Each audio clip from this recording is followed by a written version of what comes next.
নমস্কার বন্ধুরা, সবাই কেমন আছো? আশা করি সবাই খুব ভালো আছো। বড়দের জানাই আমার সশ্রদ্ধ প্রণাম, ছোটদের জন্য রইল অনেকটা আদর, ভালোবাসা আর আশীর্বাদ। চলে এলাম কাকুলির ক্যানভাসের একটি নতুন পর্বে। বন্ধুরা, কাকুলির ক্যানভাস যারা যে নতুন শুনছো তাদের কাছে একটাই আবেদন রইল, চ্যানেলটিকে সাবস্ক্রাইব করে আমার পরিবারের সঙ্গে যুক্ত হয়ে যাও আর ভৌতিক অলৌকিক ঘটনা শুনতে থাকো। তোমরা সবাই এত ঘটনা পাঠিয়েছ, সমস্ত ঘটনাগুলোই কিন্তু আমি এখানে বলবো। একদম আশা ভেঙো না যে আমি পাঠাচ্ছি অথচ উনি পড়ছেন না, কিন্তু এটা একদম ঠিক নয়। আমি সমস্ত ঘটনা এখানে শেয়ার করব। আজকের ঘটনাটা শেয়ার করেছে একজন ছাত্র। সে 10 পাস করার পর, তাদের আইসিএসসি বোর্ড পাস করার পর তারপরে সে প্রফেশনাল কোর্সে ভর্তি হওয়ার জন্য প্রস্তুতি নেয়, এবং যেসব সেন্টারগুলো এই সকল প্রফেশনাল কোর্স করানোর জন্য আলাদা কোচিং করে, সেই রকমই একটি কোচিংয়ে ও ভর্তি হয়ে যায়।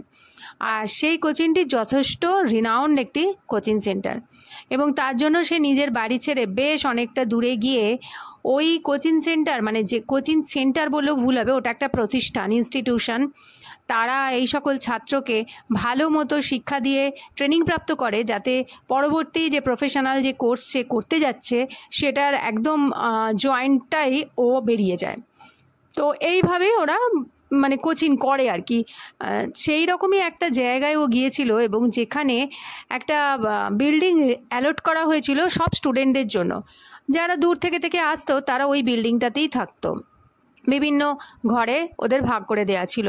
আর সারা ইন্ডিয়ার বিভিন্ন জায়গা থেকে, ইভেন ইন্ডিয়ার বাইরেও অনেক জায়গা থেকে অনেক স্টুডেন্ট আসতো ওইখানে ভর্তি হওয়ার জন্য। এবং ওখানকার রেজাল্ট এত ভালো ছিল যে লোকে এক কথায় জানতো যে ওখানে যদি পড়তে পারে এবং ওখানে যদি ট্রেনিং নিতে পারে তাহলে অবধারিত সে ওই কোর্সে চান্স পেয়ে যাবে। যার ঘটনাটা আজকে বলতে চলেছি তার নাম হচ্ছে সমাপন। সমাপন তার নিজস্ব নাম নয়, তার নাম, ইনস্টিটিউশনের নাম, এমনকি রাজ্য, জায়গা, সমস্ত কিছু না বলতে বলেছে। শুধু ঘটনাটাই সে আমাকে শেয়ার করেছে। ওরা যখন ওইখানে ভর্তি হলো, ওর সমাপনের বাবা গিয়ে প্রথম দিন সমস্ত দেখে শুনে ওদের যে রুম অ্যালট করা হয়েছিল সেই রুমে ওকে মানে ওর লাগেজ টাগেজ সব বুঝিয়ে দিয়ে গুছিয়ে ওর বাবা সেই দিন থেকে পরের দিন চলে এসেছিল, এবং ওখানে কোনো গার্জেন অ্যালাউ ছিল না। আর ওই সমাপনের রুমেই থাকতো আর একটি ছেলে। আর ওদের যে সেকেন্ড ফ্লোরে যেখানে ছিল সেখানে ছিল আরও 4টে রুম, সেখানে দুজন করে স্টুডেন্ট থাকতো, অনেক সময় 3জনও থাকতো। তো যেহেতু শুরুর দিকেই ও গিয়েছিল, শুরুতে ওর সঙ্গে একটি স্টুডেন্টই থাকতো। তো ওই স্টুডেন্টটির নাম ছিল অতনু, আর অতনু আর সমাপন দুজনে একটি রুমই শেয়ার করতো। তো সেই দিন ওর বাবা থেকে চলে এসেছিল। ফোন বলছে যে ওদের সকাল থেকে ওদের একটা রুটিনে বাঁধা ছিল, থাকতো কোন সময়ে কোন ক্লাস হবে, এগুলো সব সুন্দর করে ওদের একটা টাইম টেবিল দিয়ে দেওয়া হয়েছিল।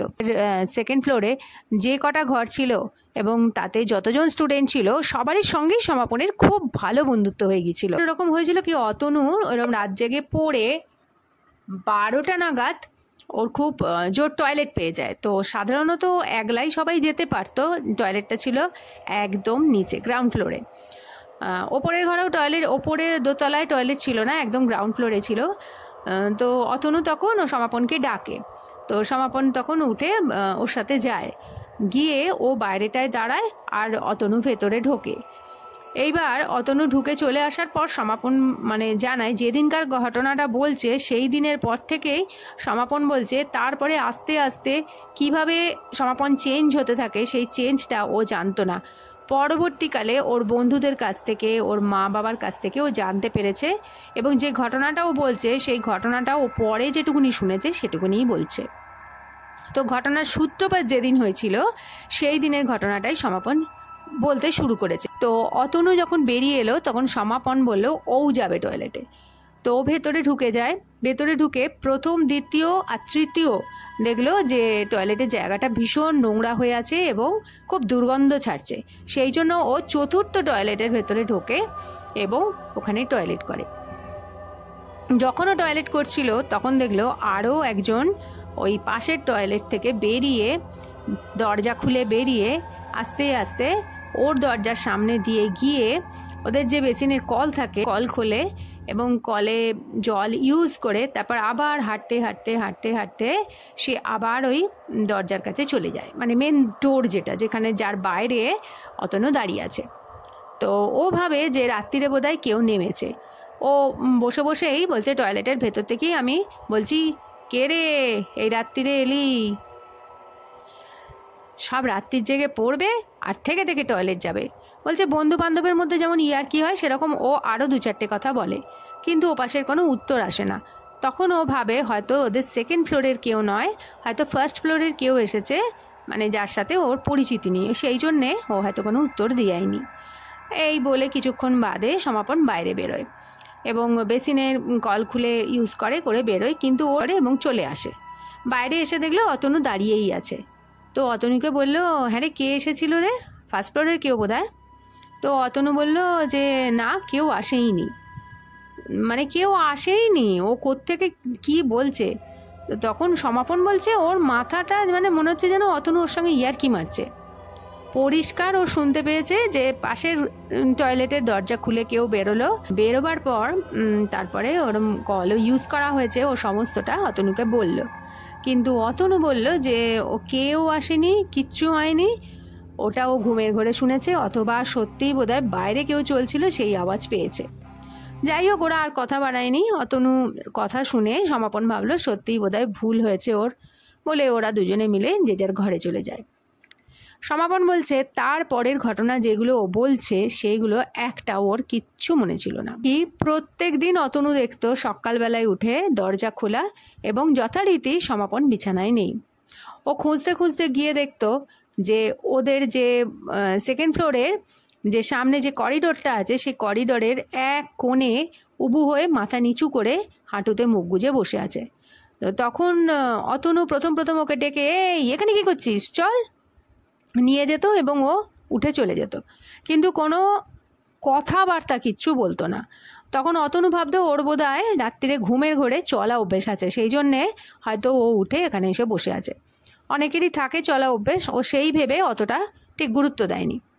কিন্তু এর পরে যে ঘটনাটা ঘটলো, এরপরে প্রায় ওকে ক্লাসে দেখা যেত না, সমাপনকে দেখাই যেত না। অতনু বলেছে যে সমাপনকে যখন এরকম দেখাই যেত না ক্লাসে, প্রায় দিনও অ্যাবসেন্ট থাকতো। ওর বন্ধু বান্ধবরা কতবার খুঁজেছে, সমাপনকে দেখতে পায়নি। এবং তারপরে হয়তো ওকে পাওয়া গেছে কোনো গাছের তলায় চুপ করে বসে আছে, কখনো বা ফাঁকা রুমে একা বসে কার সাথে কথা বলে যাচ্ছে। এই রকম অদ্ভুত ঘটনা ঘটতো। তো এরপরে সমাপনের এই অবস্থার যখন ক্রমশ বাড়তে থাকলো, পরীক্ষাও এসে যেতে লাগলো এবং সমাপন এরকম হামেশাই আকাশের দিকে তাকিয়ে কার সাথে যেন কথা বলতো। ক্লাসে হয়তো জোর করে ওকে নিয়ে যাওয়া হলো, কারণ প্রায় দিন ও নিজে নিজে ক্লাস করছিল না, প্রচুর পিছিয়ে যাচ্ছিল। সেই জন্য অতনু ঠিক করেছিল ওকে ধরেই ক্লাসে নিয়ে যাবে। ওকে ধরেই ক্লাসে নিয়ে যেত, কিন্তু ক্লাসে ওর মন এতটুকু থাকতো না। ও সামনে খাতায় সাদা খাতা পড়ে থাকতো, পেন নিয়ে বসে থাকতো, আর রুমে জানলা দিয়ে তাকিয়ে কার সাথে যেন বীর করে যেত। এরপরে স্বাভাবিকভাবে যে ঘটনাটা ঘটলো, প্রথম যে ওখানে ইনস্টিটিউশনে যে প্রথম যে টেস্ট হলো, সেই টেস্টে সমাপন একদম 0 পেল, প্রতিটা সাবজেক্টে 0। এবং গার্জেন কল হলো, যথারীতি সমাপনের বাবাকে ডাকা হলো। সমাপনের বাবা এলো, কিন্তু সমাপন কোনো উত্তরে দিতে পারলো না, শুধু বোবার মতো চেয়ে থাকতো, ছল করে তাকিয়ে চেয়ে থাকতো। তখন সমাপনের বাবা ওর বন্ধু বান্ধবের সঙ্গে আলোচনা করলো, টিচারের সঙ্গে আলোচনা করলো যে সমাপন একজন স্ট্যান্ড করা ছেলে, ক্লাসের মধ্যে ও ছোট থেকে অত্যন্ত মেধাবী ছাত্র, এবং কি করে যে ওর এই অবস্থা হলো ওর বাবাও বুঝতে পারছিল না। এদিকে ইনস্টিটিউশনে যে প্রিন্সিপাল, তিনি সমাপনের বাবাকে ডেকে বললেন যে ওর যা রেজাল্ট, সেই রেজাল্ট অনুযায়ী এত খারাপ রেজাল্ট, প্রত্যেকটা সাবজেক্টে 0, এটা মানে কল্পনাই করা যায় না। কী ব্যাপারটা যে আসলে হয়েছে ওরাও বুঝতে পারছে না। সমাপন তো অর্ধেক দিন ক্লাসও করে না, ক্লাস করতে এলেও অন্যদিকে তাকিয়ে বসে থাকে। বন্ধুবান্ধবরা ওকে যেখানে সেখানে আবিষ্কার করেছে, হয়তো গাছের তলায় বসে আছে, অথবা পাঁচিলের পাশে চুপ করে বসে আছে, আর অনবরত কারোর সঙ্গে কথা বলে যায়। এবং সেটা ওরা ভাবছে যে এটা একটা কোনো স্বাভাবিক লক্ষণ নয়। এমনকি প্রিন্সিপাল ওর বাবাকে এই কথাটাও বলল যে অনেকেই আছে, অনেক স্টুডেন্টকেই ওরা দেখেছে যে একটা লেভেলের পর ওরা যখন আর পড়ার চাপ নিতে পারে, তো মানসিক কোনো ডাক্তারকে দেখাতে, যে হয়তো এটা সাময়িক, সেরে যেতেও পারে, এই বলে সমাপনকে বাড়ি পাঠিয়ে দেয়। তো সমাপন বাবার সাথে বাড়ি চলে আসে এবং চলে আসার পরও এরকমই ঘরের একটি কোণও বেছে নেয়, সবসময়তেই চুপচাপ বসে থাকতো। তো তখন ওর বাবা মাও খুব দুশ্চিন্তার মধ্যে পড়ে যায়। তো এইভাবে একদিন হলো কি, ওর সমাপনের যে রুম, ছোট থেকেই ওর রুমটা ছিল আলাদা, আর ওর পাশে ওর দিদি থাকতো, ওর মা থাকতো, ওর বাবা ওর সাথেই থাকতো। আর যখন ওর পড়াশুনো শুরু হয়েছিল তখন ওর বাবা অন্য জায়গায় থাকতো, কারণ কি, ও যেহেতু রাত জেগে পড়তো। কিন্তু এই ওখান থেকে আসার পর সমাপনের বাবা সমাপনের সঙ্গেই থাকতো।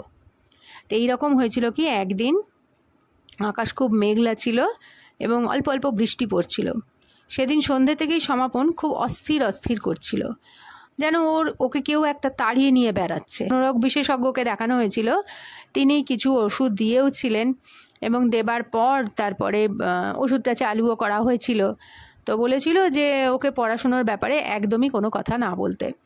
তো সেই মতো ওরাও আর বাড়ির লোক ওকে পড়াশুনো নিয়ে কোনো কথাই আর বলতো না, ওকে ওর মতোই ছেড়ে দিয়েছিল।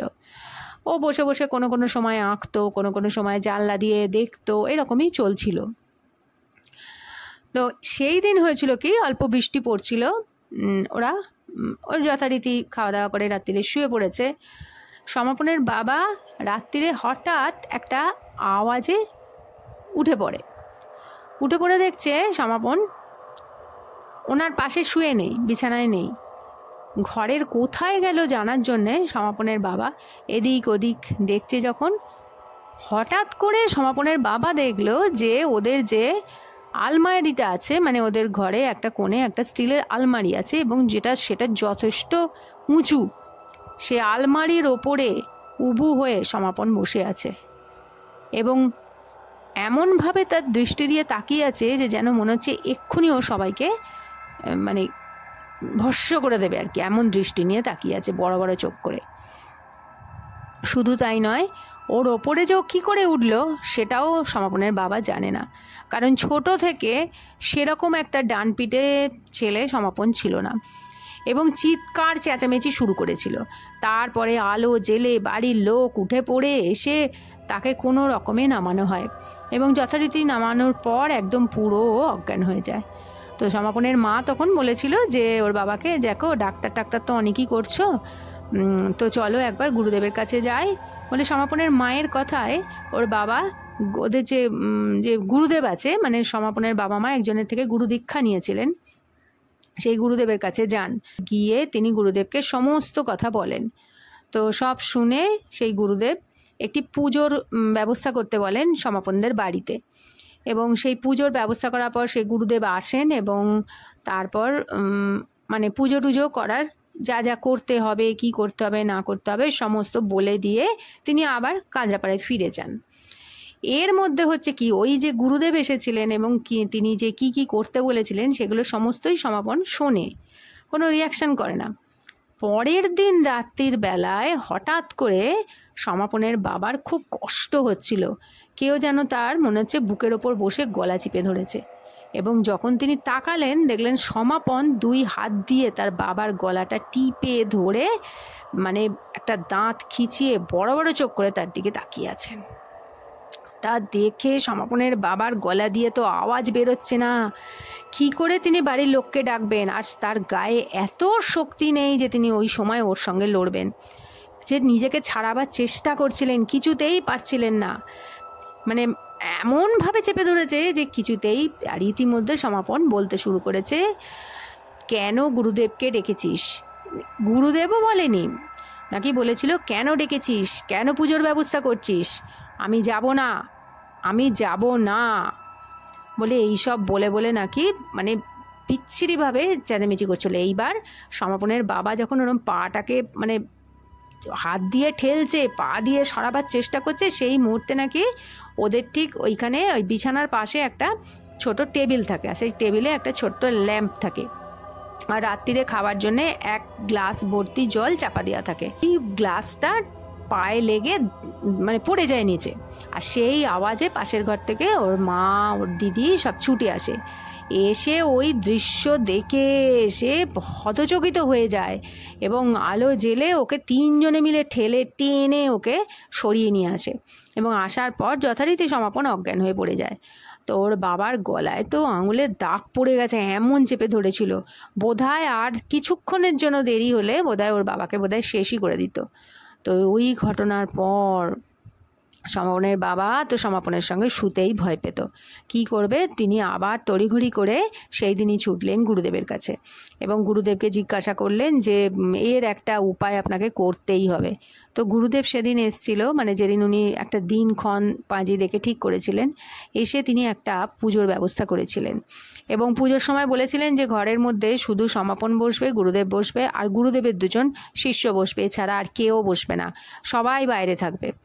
তো যখন ওরকম মানে পুজোটা চলছে, সমাপনকে একটা গণ্ডির মধ্যে বসিয়ে দেওয়া হয়েছিল, সেই গণ্ডির বাইরে পুজোর যাবতীয় জিনিসপত্র একবার উল্টে যাচ্ছে, একবার পড়ে যাচ্ছে, একবার ঝড় এসে প্রদীপ নিভে যাচ্ছে, মানে কী যে অবস্থা হয়েছিল চিন্তা করা যায় না। গুরুদেব অনেক মন্ত্রতন্ত্র পড়ে অনেক করে সমাপনকে ঠিক করেছিল এবং বলেছিল যে দীর্ঘ বেশ কয়েক মাস যেন বাড়ি থেকে এক ফোঁটাও না বেরোয়, তাকে একটা কবচ করে দিয়েছিল, মাদুলি করে দিয়ে দিয়েছিল। সমাপন বলছে সমাপনের এই অবস্থার কথা সমাপন পরে শুনেছে, কিন্তু তারপরেও ও যখন বাথরুমে যেত, মানে বাথরুমে গেলে ও আয়নার দিকে তাকাতে ভয় পেত। কারণ কি, আয়নায় মনে হতো কেউ যেন ওকে পেছন থেকে দেখছে। আবার হয়তো টয়লেটে যেত, মনে হতো যেন ওর পাশেই কেউ একজন বসে আছে।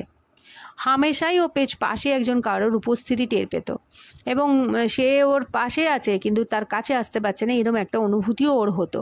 হঠাৎ করেই গায়ে কাঁটা দিয়ে উঠতো। আস্তে আস্তে সেই বোধ চলে গেছে, কিন্তু এখনও নাকি সেরকম সেন্সিটিভ কোনো জায়গা যদি থাকে, প্যারানর্মাল হয়তো কিছু আছে, ও কিন্তু আগে ফিল করতে পারে এবং ও সারা গায়ে সেই মুহূর্তে কাঁটা দেয়, মাথাটা কীরকম যেন বো বো করে। ও বলছে চোখের সামনে দুটো দুটো করে ও দেখে, তখনই ও এটার সঙ্গে ও হ্যাবিচুয়েটেড হয়ে গেছে যে ওর এইরকম অবস্থায় ও যে কোনো জায়গায় গেলে ও নিজেই নাকি বুঝতে পারে যে সেখানে কিছু একটা আছে। তো যাই হোক, সমাপন বলেছে যে এই ঘটনা ও মানে সেই ছোট থেকেই ও বয়ে চলেছিল। যাই হোক, গুরুদেবের কৃপায় ও ভালো হয়ে গেছিলো এবং যথেষ্ট সুস্থ ভালো আছে এখনও। ওর যে কোর্সের জন্য, সরকারি যে পরীক্ষার জন্য ও নিতে গেছিলো যে ট্রেনিংটা, সেটা ওর নেওয়া হয়নি। এখনও একটি ব্যবসা করে। সেরমভাবে ও যেরম ব্রিলিয়ান্ট স্টুডেন্ট ছিল, যেরম মেধাবী ছিল, কিন্তু সেই অনুযায়ী সে সেরম একটা কিছু করে না। কিন্তু ওর ওপর দিয়ে যে ঝড় বয়ে গেছে, যার জন্য যে ওর জীবনের যে কেরিয়ারটাই নষ্ট হয়ে গেছে, তার জন্য ও এখনও খুবই আফসোস করে। তো আজকে সমাপনের ঘটনা তোমাদের সঙ্গে শেয়ার করলাম। তো বন্ধুরা, আশা করি আজকের ঘটনা তোমাদের নিশ্চয়ই ভালো লাগবে। ভালো লাগলে একটা লাইক করে দিও, প্রচুর প্রচুর শেয়ার করো আর অবশ্যই কমেন্ট করে দিও। পরের দিন আবার চলে আসছি নতুন কোনো ঘটনা নিয়ে। ততক্ষণের জন্য সবাই ভালো থাকো, সুস্থ থাকো, আনন্দে থাকো, কাকুলির ক্যানভাসের সাথে থাকো। নমস্কার, ধন্যবাদ। আমার সমস্ত ভিউয়ার্সদের জানাই অন্তর থেকে অজস্র ধন্যবাদ। এবারে বলবো তাদের কথা যারা আমাকে আগের পর্বে কমেন্ট করেছো। তারা হলেন মায়া সরকার এবং গীতা গোস্বাম। তোমাদের অন্তর থেকে অজস্র অজস্র ধন্যবাদ এবং ভালোবাসা জানাই।